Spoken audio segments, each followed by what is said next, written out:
Hello,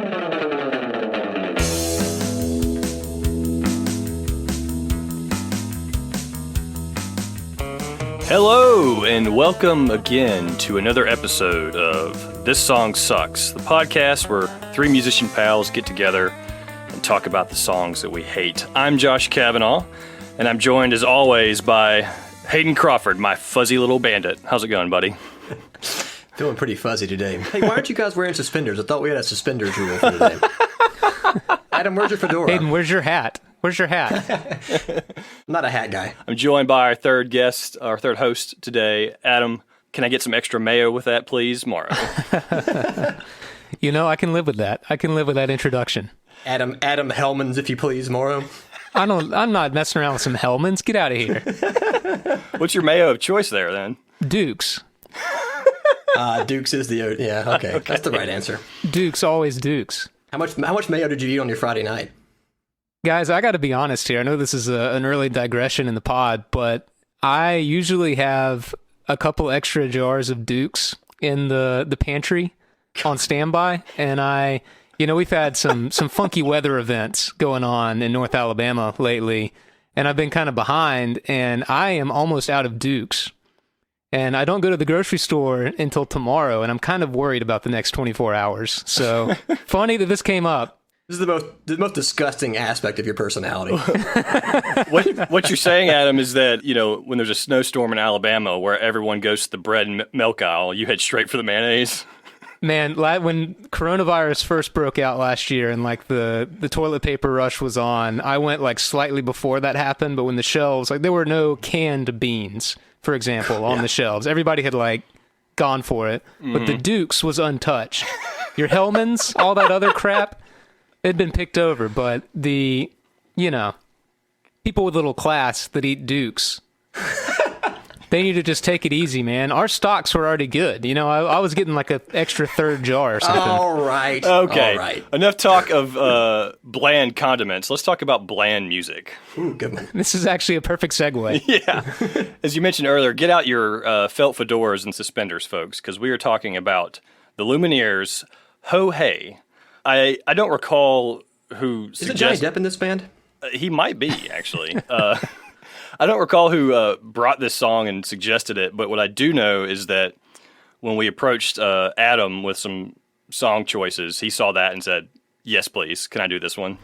I'm in. Yeah, very in. I got to bring up before we get too far that I really did think that Johnny Depp was in this band for some reason, and I don't know why.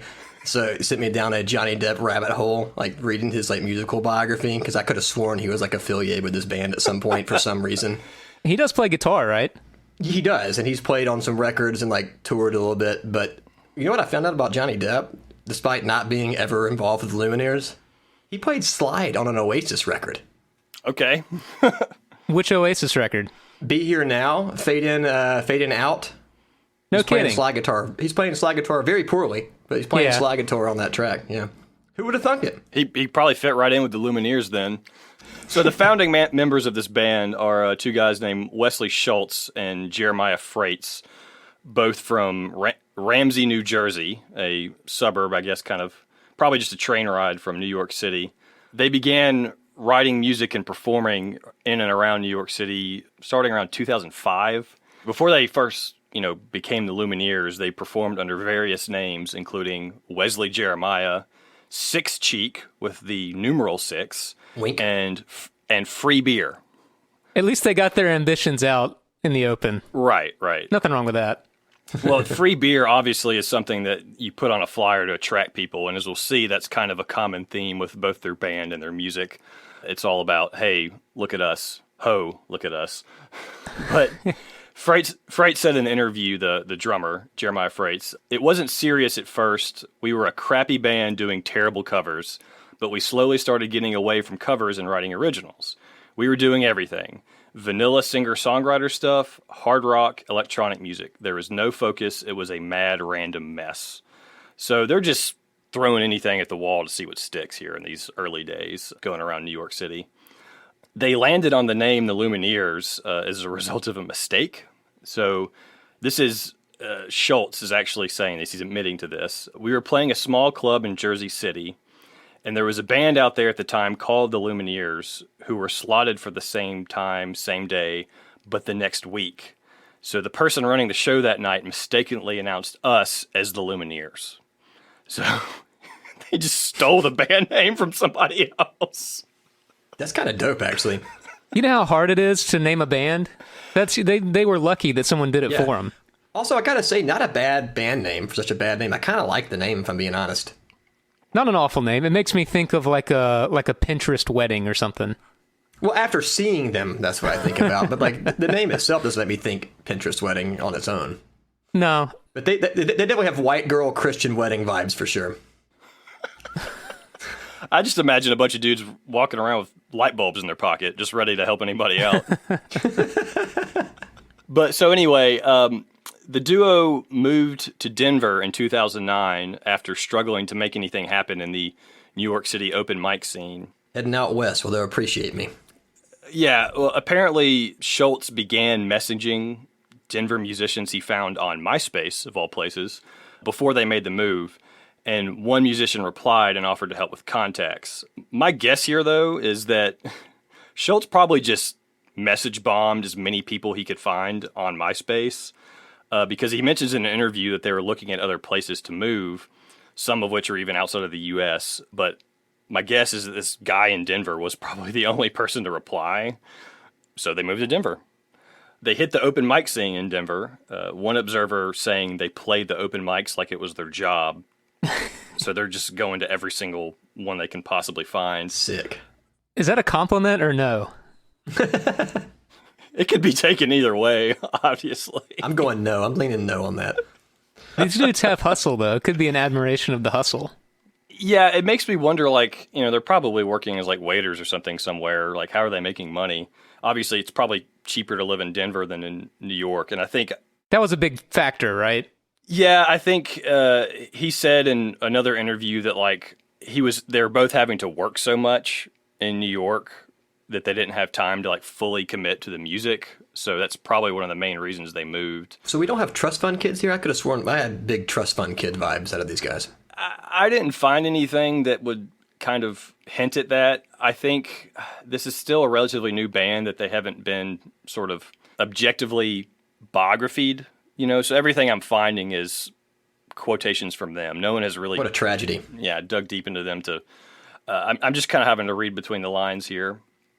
But as they play more and they make more contacts in Denver, they start to play house shows in the Denver area, and then also they start to tour a little bit outside of Denver. They self-recorded an EP, which they would sell after their shows.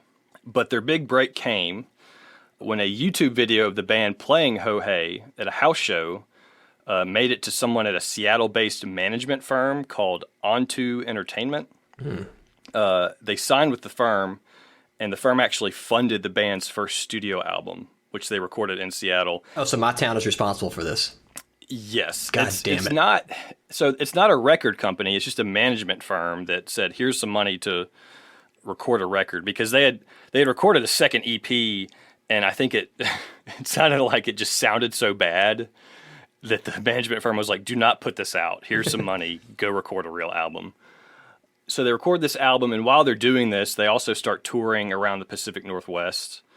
And they're starting to garner favorable blog coverage, because I guess blogs are still, at this time, this is like 2010 or 11, blogs are still sort of influential. This whole intro is making me nostalgic. They made contacts through MySpace and then got blog buzz. Exactly. It's the good old days. Yeah. I miss it. Me too. So this favorable blog coverage leads to attention from record labels, and the band starts negotiating with Dual Tone Records in December 2011. It's also during December 2011 that the song Ho Hey was used in a CW show called Heart of Dixie. Oh, man. Heart being like H-A-R-T. I know I've used this terminology before, but what a steaming pile of garbage that show's going to be. Yeah. I looked it up, and it basically seems like the television version of that Reese Witherspoon movie where she, like, goes back to her hometown in Alabama and meets, like, a guy. Sweet Home Alabama. What was it, Coleman? Yeah, it's called Sweet Home Alabama. Well, Deity. I've never. But anyway, the exposure on this show, they start to get national buzz via social media. People who like the show are raving about the song. So then, about a month later, in January 2012, another Seattle connection here. John Richards, the morning DJ for KEXP. The story that I found was that he found Hey Ho in a pile of CDs that he had received and started playing it every day for a week. At one point, he called it the best song of 2012, and he's only like a month or two into the year. I mean, my read on that is that this entertainment firm is based in Seattle, so there's probably a little wheel greasing going on with. Are you implying that there's still payola in music, Josh? I mean, I don't know if this would be straight up payola, but Are you implying that it's pay to play?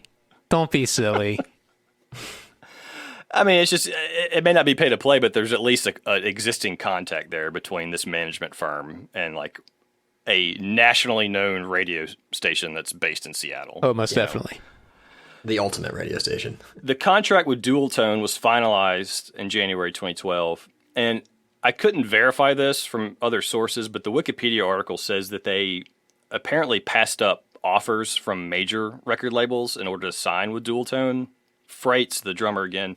He said in an interview that they chose this because the smaller labels are more engaged in promoting the work of individual artists, which I see that point. You got a small record firm of like maybe 10 people and they're more invested in like actually promoting your music and giving a shit. However, again, my read on this is probably the reason they signed with Dual Tone is for the quote unquote indie cred. Because what I could find out was that this deal with Dual Tone, it allowed them to license the first record because they recorded this record without a record label.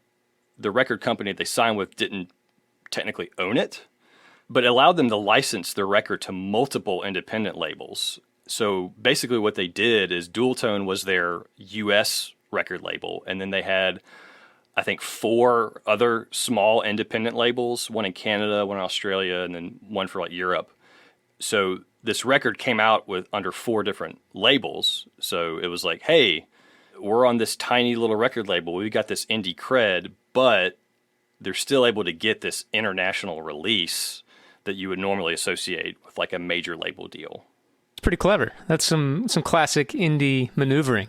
I mean, that's just my opinion based on the fact that I think these guys are, to use a Canadian term, a bunch of hosers.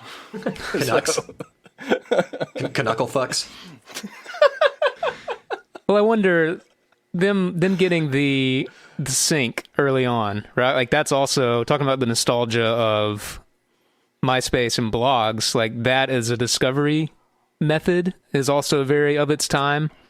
Mm-hmm. Like you got to think, if they didn't spend that much money making the record and they took this advance from that company, like they've probably been in the green on this for a long time. Yes, I would assume so. It's smart to actually talk about the album's numbers. The debut album, which was officially released, I believe, in April of 2012, is self-titled, called The Lumineers. It is now certified triple platinum. It peaked at number 2 on the Billboard 200. It was number 13 on the end of the year Billboard 200 chart for 2013, actually, the following year. And then it was number 55 on the end of the decade Billboard 200, which is a pretty solid accomplishment for an album, I think. The song itself, Hey Ho, or sorry, Ho Hey. I do it backwards every time. Every single time. And then I start singing punk songs in my head. Well, I've got a little piece of information on that before we start talking about the song individually that I think is pretty funny.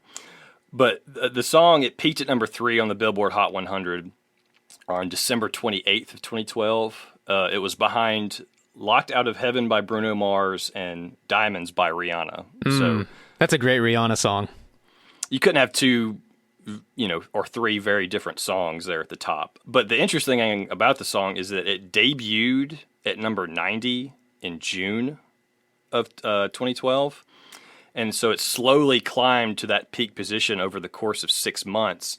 The song was in the top 10 for 14 weeks, and it stayed on the chart for a whopping 62 weeks, which tied for the longest streak ever by a rock band on the Hot 100 chart. I know the other band. Do you know the other band? I just read it this morning, and I'm feeling good at it. It's Lifehouse, right? Oh, I thought it was Derek and the Dominoes. No, it was You and Me by Lifehouse. Yeah. What? Yeah. You mean Fuel Light? Fuel with a Christian tinge to it. Yeah. They were nominated for 2 Grammys in 2013 for Best New Artist and Best Americana Album.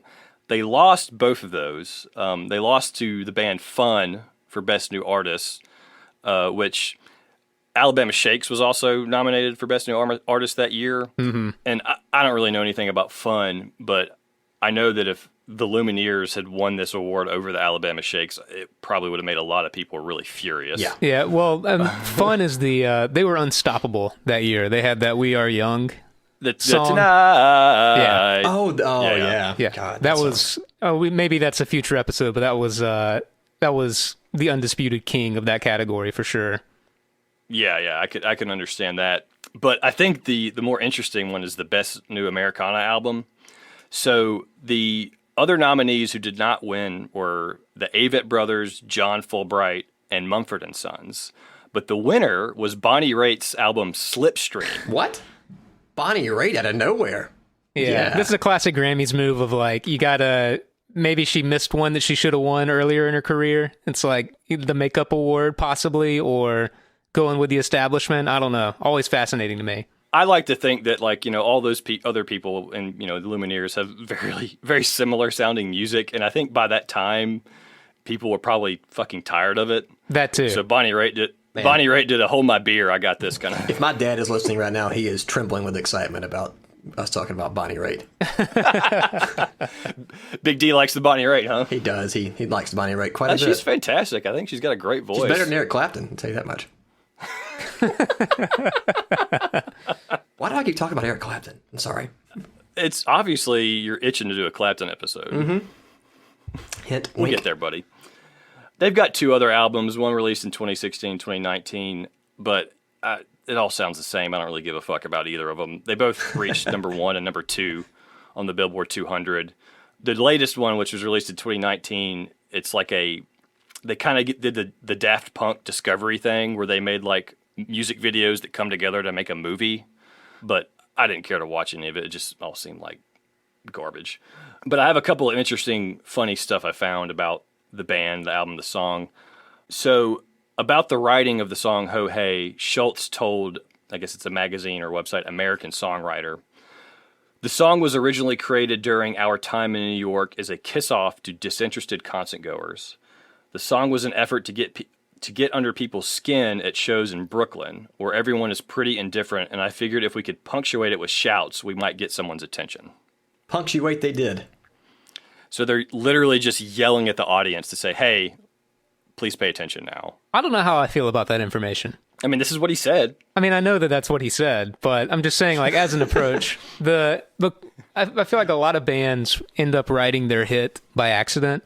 Mm-hmm. It's either like, we made the record and then we wrote one more song and then that's like the one, or it's kind of like you're talking about with this, like, you kind of screw you to the crowd or whatever that ends up being the hit. But if what leads you to writing it is that no one's paying attention to what you're doing, that's just That's just a temper tantrum.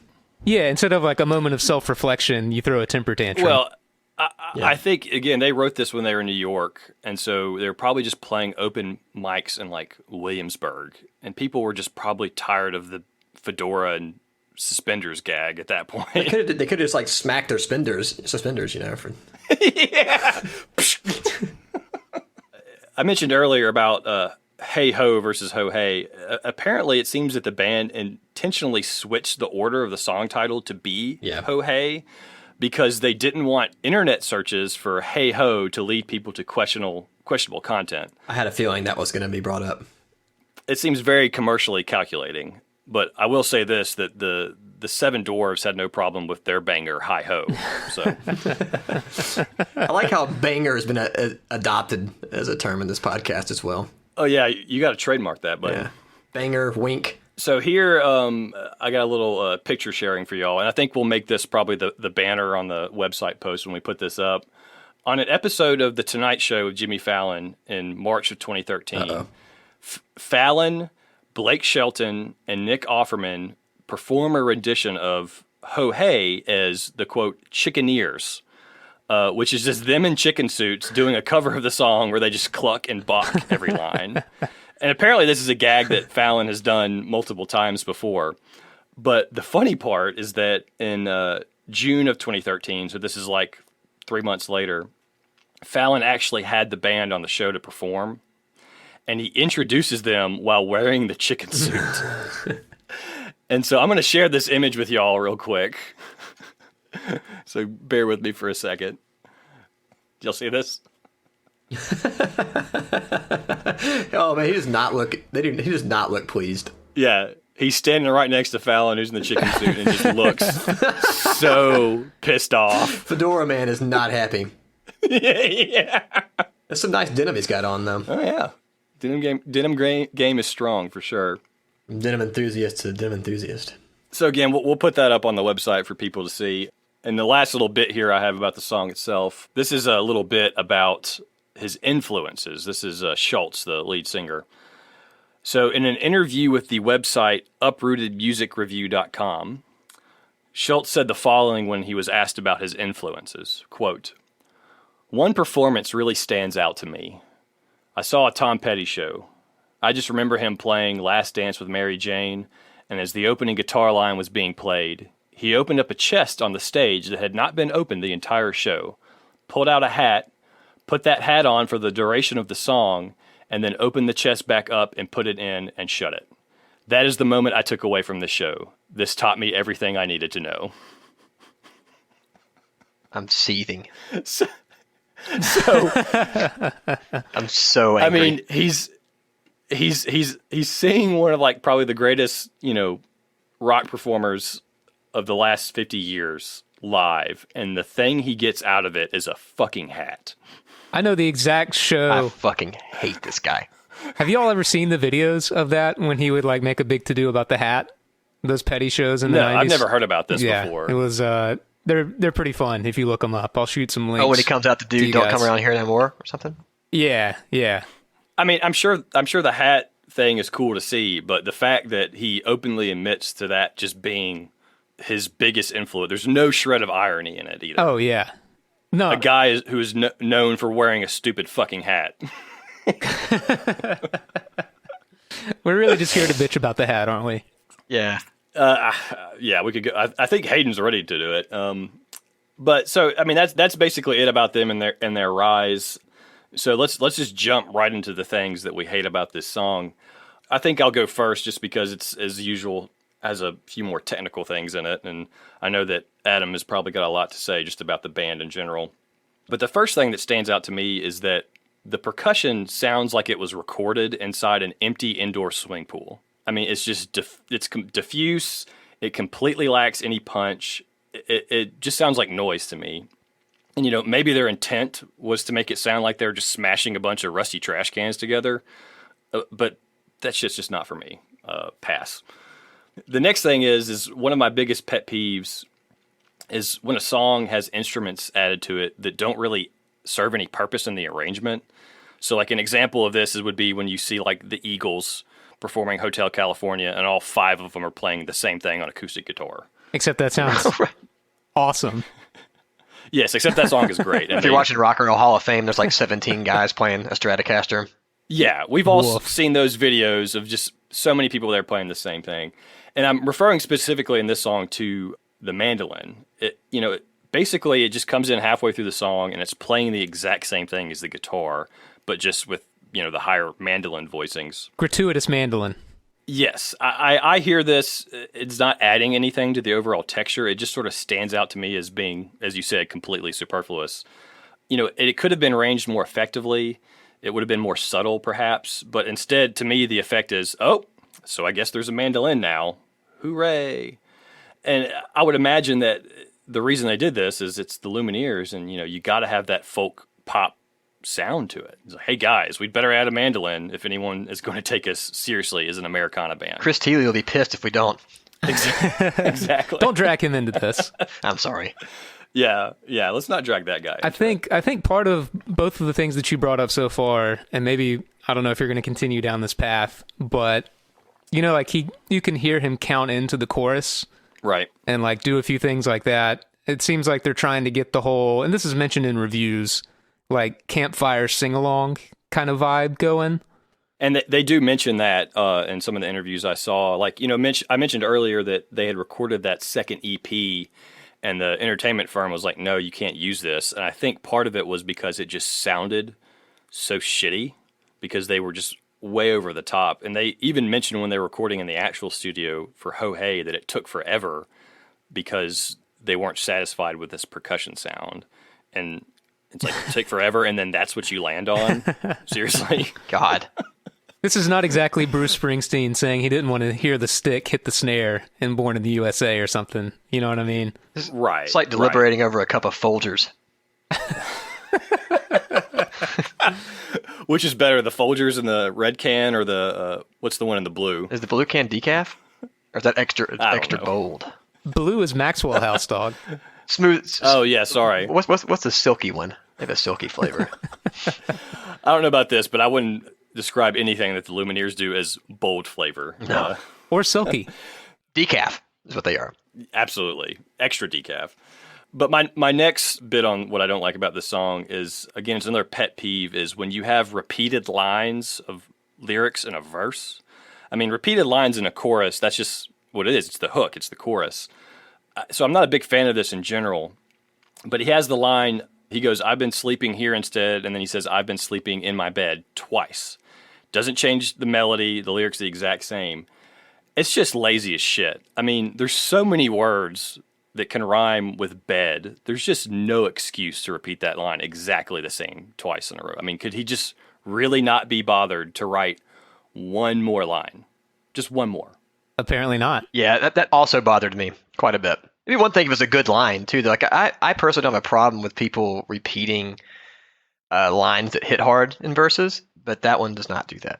Yeah, it doesn't really have an effect of emphasizing. You're just left there saying, why did you say that again? Because it doesn't matter. People are going to eat it with a spoon anyway. Right. That's why. So, actually, my biggest problem with the lyrics is, you know, so he sets up this whole theme of dealing with a breakup in the first verse, and there's the whole chorus line of, I belong with you, you belong with me. You know, that's already kind of a bad enough trope with sort of like love songs or romantically centered songs. But the thing that really bothers me is he careens just straight into full-on creep mode with the line, I don't think you're right for him. And that's just, it's super shitty and paternalistic to say that to someone, especially a former romantic partner, you know? And in this scenario that he lays out in the lyrics, she's moved on to the point where she's dating someone else, and you're writing a shitty fucking song to deal with your emotions. It's fucking pathetic. That really does slap your suspenders, doesn't it, Josh? Yes, it does slaps my suspenders. And so my last point is the song is just fucking boring. Y'all can probably flame me for this, but you know, I'm already biased towards a song that just has acoustic guitar chords strumming for the first 15 seconds. I'm going to skip it. Sorry. It's just this. It doesn't mean you can't have a good song that does that, but if you have a bad song, it's probably starting that way.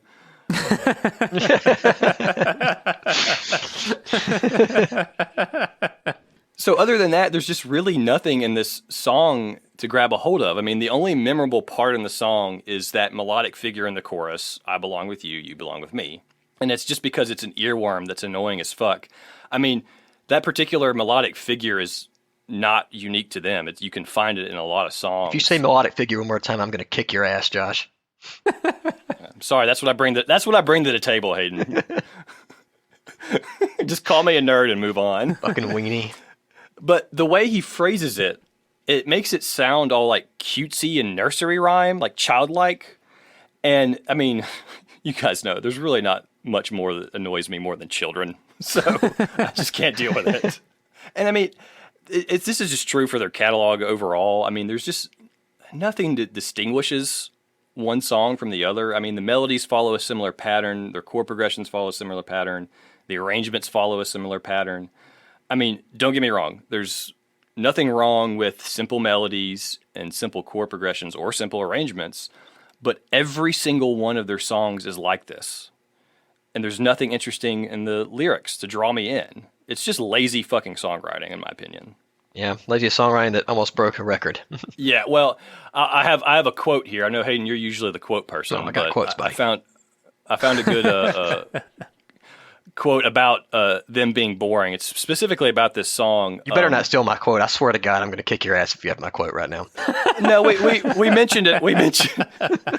I mentioned earlier last night, so you should have avoided it. But in an interview with the website AV Club, Marissa Paternoster, I don't know if that's the correct pronunciation, but she's the leader of the band Screaming Females. Total badass. Yeah, she's talking about the song Ho Hey. She goes, "It's like a brown rice cracker. It's completely tasteless, flavorless, and not providing me with nutrition." So it's also kind of like a saltine, but with no salt. It totally sucks. A saltine with no Crystal's hot sauce. That's a fine snack. My favorite snack as a young lad. Hot sauce and saltines. You know, Classic Hayden snack for sure. it has to be Louisiana hot sauce on top for being real about it. But Yeah, I mean, so that's all I have to say about this song specifically. I mean, Hayden, do you have anything to add to this sort of line of thought? nah, the song's fine. I want to start off with a quote as well from a Guardian review for this record. "The trouble with so much modern roots music is how rootless it sounds. The Lumineers, raised in New Jersey, based in Colorado, use every trick possible to give the impression that they're stomping in the dust of the 1930s Depression." And, you know, it just speaks to the extreme inauthentic nature of this entire record and their entire aesthetic overall. It's redundant, irritating, and I don't believe one goddamn second of it. And that's really what, like, if you want to boil music down to one thing for me, Adam and I have discussed this a lot. Like, I like all genres, I like all types of music, as long as it's authentic. And if I believe what someone's putting down, I'll listen to it, and I'll give it a chance. But when I don't believe anything about what these people are doing, I'm fucking out.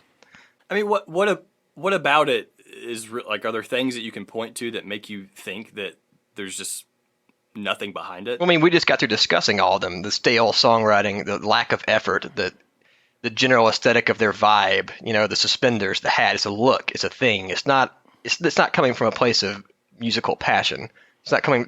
He wasn't burning to write "Hey ho hey" whatever. You know, that's not something that had to be released from his soul in order for him to feel complete in the world. It's a constructed piece of garbage. It's a good way of putting it. And yeah, the world also does not need another white guy strumming a C chord. Can we just put a ban on that? Like, you got enough of those. We don't get to do any more of those. Myself included, no more C chords for myself. I'm not playing another one ever again. Outright ban on the C chord. You've heard it here first, people. I also really can't stand how loud the ho-heys are in the mix of the song. Yes. They're very jarring. They hurt. Very aggressive. Hate it. Drives me nuts. I feel like it would have been more effective for them to not do it continually. Like, maybe they only do it at the beginning or in sections where he's not singing. It just seems really dumb that they keep doing it while he's singing the verses. Yeah, I would agree with that. Do you guys think that they did the whole track, or do you think that they did a little Pro Tools, got like 4 and sampled them throughout the track? Oh, it's definitely a sample. Well, no, I mean, you think so? They have several live performances, and even the lead singer is actually doing the hoes and hays with the rest of the band before he sings his line. So they're actually, But what you'll notice from the performances, the live performances, that the drummer, you know, he's actually at a drum set in the back of the band, like you would typically see in a rock band. But he has a second bass drum at the front of the stage. Here we go. So on Ho Hey and a couple other songs where it's just him stomping on the bass drum and hitting a tambourine, he comes up there and joins in with the party. Oh boy. It's awful. This is you're quickly pivoting into my territory here. Well, let's hear it, man. Go for it. No, to me, this is the culmination, the commercialization, the adult contemporaryization of like a whole half decade of music that some of it's pretty good, and some of it, to Hayden's point, I'm not into, but I can understand why people are. This is just like what was brown rice cracker or whatever. Yeah. Whatever she Saltine with no salt. Yeah, there's nothing there to grab onto. And there was a long streak where the trickle down effect, if this was my term paper and I had to like start constructing the web of bands that led to them, I mean, I think you can go all the way back to like Avett Brothers and creeping into maybe even Fleet Foxes, and I went back and listened to Bon Iver's first record, and you can see where maybe they're trying to pull from some of those tones, like you talked about how bad the percussion sounded. It's like, well, one guy was literally recording a demo famously in a cabin in Wisconsin, and that's why it sounds like that. They're going for it. Yeah. 5 years later, it's like a calculated decision to go for it. Mm-hmm. And this trickled down into like bands that I shared bills with, and like they roll in with that extra kick drum, and you're just like, God, this sucks. You suck. This is terrible. You're not the Arcade Fire. Get the fuck out of here. Well, that's an interesting. We talked about wanting to bring up Arcade Fire, and Hayden, I don't know if you wanted to lead this one off, but I still think of this song as like belonging in the pantheon of the wordless chorus, right? Even though the chorus actually has the earworm hook that you talked about, Josh, but there's still just not a lot there. It's like definitely like meant to be a sing-along. It's like they just blended together all of these things and ended up with just like a milquetoast version of 2000s indie pop, indie rock. It's very Poindexterish. Tell me more. You gonna trademark that one too? Wink. Oh man. I look at the other songs that were huge in 2012, and like we've talked about Fun. Like you kind of understand why that song is huge, right? Like it's got it's a big anthemic. Right, and that's kind of what they're trying to do, but almost like the anti-anthem in a way. Like there's all these attempts to be clever, but it just doesn't work for me. And I don't believe what they're saying, and they're doing it in like a humorless fashion. So by the time you get to the bottom of that list, you're like, like this song could have come on, and then Call Me Maybe by Carly Rae Jepsen could have been right after it. And like that I'm getting up and dancing. That song's great because it's just like a fun hit that knows what it is. It serves a purpose. Right. And I would argue, I think people think of adjacent bands like Mumford & Sons. They had a big hit this year, I Will Wait. That was off their second record, I think. The first record was in 2009.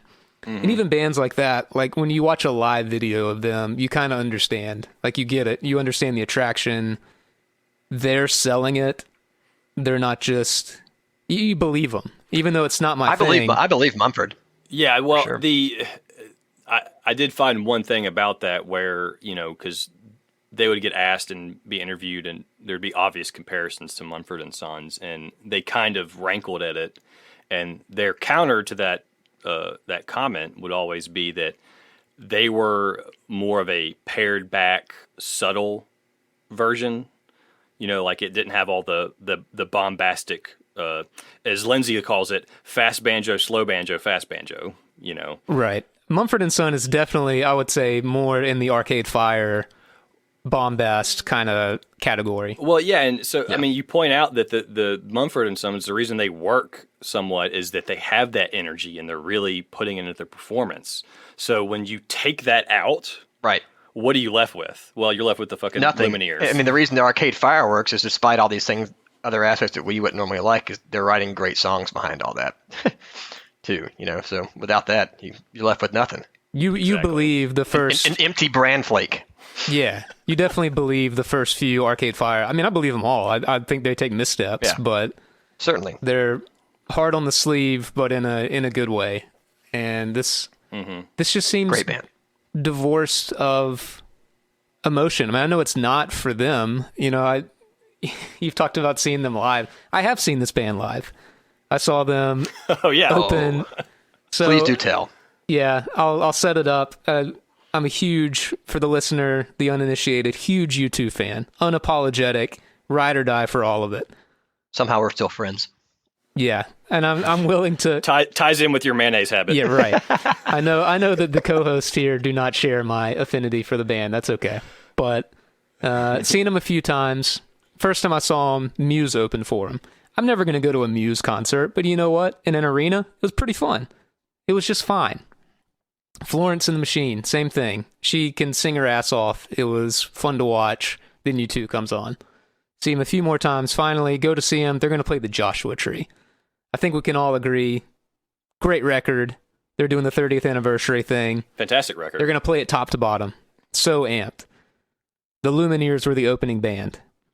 2017. I don't know how this happened. Do you think that was a calculated choice by you two? It's like, to really get everyone rant for this, we're going to put the most boring shit we can think of in front of it. Well, what's funny is, like, regardless of what you think of Muse, when I saw them open for U2 in 2008 or 9, and like they're one of the biggest rock bands in the world at that point. I'd be into that. And they're opening for U2. Like that's like that's a power move. Yeah. If you're Bono and the boys, it's like, you think you're big, come open our tour, and they say yes. Yeah. Lumineers, I don't know. It makes no sense. I mean, I can't see Papa Bond liking the Lumineers. they get into some bullshit though. You know, I think they're interested in what people like and trying to like decipher why that song is. I don't know. Maybe it was a purely business decision. If we've learned anything about the Lumineers at this point, maybe Bond and the boys just owed somebody a favor. Yeah, could be. Yeah. I don't know, because this would have been 2017, so after the next record, I guess. Maybe they had more major distribution channel stuff going on. Anyway, it was terrible. It was so bad. Trying to watch them trying to bring this to a stadium. Yeah. And I've been in the opening band, not for something that big, but like where people just don't give a shit. Yeah. And like, if you got to open for U2, good for you. Kudos, whatever you did. You know, they played Saturday Night Live, they've done all these things. Good for you. You got to do it. But that doesn't mean that I can't hate you while you're doing it. I mean, I have to imagine that given like the sort of dynamics of the Lumineers, that in a huge stadium full of people there to see U2, the just ambient crowd noise is probably not that much lower than the band's actual music coming out of the speakers. To their credit, they had a few folks who were like running around the stage like you would do if you get to play a stadium, you might as well ham it up a little bit. But it was That's just Dave Grohl it. Yeah, exactly. Just fall off the stage and bust your head open. And then get Break back your on and leg. keep playing. Yeah. Exactly. It was bad. It was just really bad, and it, especially by that point, this being everywhere in 2012 was already grating enough to me. I mean, because ultimately I've told people that we're doing this song, and they say, well, it's kind of like a nothing song, right? Like it doesn't really offend you. It's just like change the channel or whatever. And I agree with that, but it just represented, Americana became this catch-all at that point for some really legitimate stuff that otherwise couldn't be categorized, but also just a lot of people like moving. Like this song was covered in that show Nashville. Mm-hmm. They've been on TV a lot with this song, actually. It just smacks of that. I don't. It's just the whole thing that followed. And to me, you can't always blame. Like Fleet Foxes got huge, and a lot of bullshit followed. Right? Yeah. That was not. I like Fleet Foxes. I think they do cool stuff, but everything that followed that's trying to imitate and kind of try to capitalize on that, Fleet Foxes is not responsible for that. If you are the Lumineers and you're like catching the back of the wave, then you're kind of in on the bullshit. Yeah, well, let me ask you. I mean, that's you're more tapped into this style of music than I am, certainly. I mean, do the Lumineers sort of signal the end of that style of music being like hitting, the big Hot 100 charts? Because I don't really know it that well, but I don't really seem to remember anything in that style kind of being as huge as that song was. Yeah, I mean, I think it had its moment, and this was again, like the commercial high point. Maybe it filtered people into the Americana world that's still going on, that's centered mostly in Nashville. I mean, there's still a lot of music like this being made or descendants of it, but a year where Mumford & Sons and Lumineers have just massive hits, I can't see that happening again in 2021. Yeah. So Hayden looks like he's been champing at the bit here to get to the internet comments. So I always thought it was chomping at the bit until you corrected me the other day. What a fucking idiot I am. I also learned something that day. Yeah, we need to get a little theme song for video comment hour. Yeah, okay, we can work. Josh, we can work on that. You get on that. So let's slide right into the bit here. All right, starting with YouTube here. The Spooder Man has to say, there's a theme with all these here. Okay. I'm crying because all the memories are coming back. God damn, I missed 2012. Like, really? Like, you missed what happened in 2012? Gangnam Style? I mean, like, what did you miss so much about 2012? That was like the only relevant cultural event I found when Googling 2012. Get the fuck out of here. The Mayan apocalypse, it didn't happen, right? Oh, yeah. Oh, yeah. Julie has to say, I cried so fucking much, but I don't even know why, frowny face. Followed quickly by Laura saying, I didn't know music could make me sad. Have these people ever listened to music before? What do you think the point is? That's the thing about, we were complaining about the lyrics, and Hayden, you said it doesn't matter. Like they have the earworm chorus, and he got the bridge that kind of lifts it. It's like, it doesn't matter. Right. It doesn't matter. If it gets you in the crosshairs, you're done for. It doesn't matter. Oh, that bridge. You had a problem with that bridge, right, Hayden? Oh, that nerdy. God, it makes my skin crawl. He cannot hit that note. No, he can't. He should just scream it. This is my favorite of the YouTube comments, though. This song makes me feel nostalgic, but I'm only 15, so I need to chill. Hey, that's more self-awareness than's in the song itself. Yeah. I know. So good. So good. Yeah, a lot of people talking about crying to the song. They're either talking about crying or feeling nostalgic on the boards to the song, which I can't really figure that one out. Moving on to my other favorite bread and butter site, Rate Your Music peer reviews here. Gabriel says, this is what cool people used to listen to when dubstep wasn't famous. 1.5 stars. So cool people is not being used genuinely there. I take it. To be honest with you, I don't know. Oh, man. Findaloo says, this is the most boring, bland, completely safe, and emotionless and brain-dead song I've ever heard. 1 star. Followed closely by Eel Sadeka saying, only, this is dire. Is there a date on that review? I did not copy the date down. My apologies. Well, it would just be funny if that was like a contemporaneous comment, like, oh my God, what's going to happen to us if this is the biggest song in the world? What's going to be coming next after this? Situation is dire. Honestly, if music was ice cream, the Lumineers would be muesli flavored. They're so bland it makes me want to puke. I for one had to look up muesli because I'm a moron and don't know what anything is, but it's pretty good. It's pretty good terminology.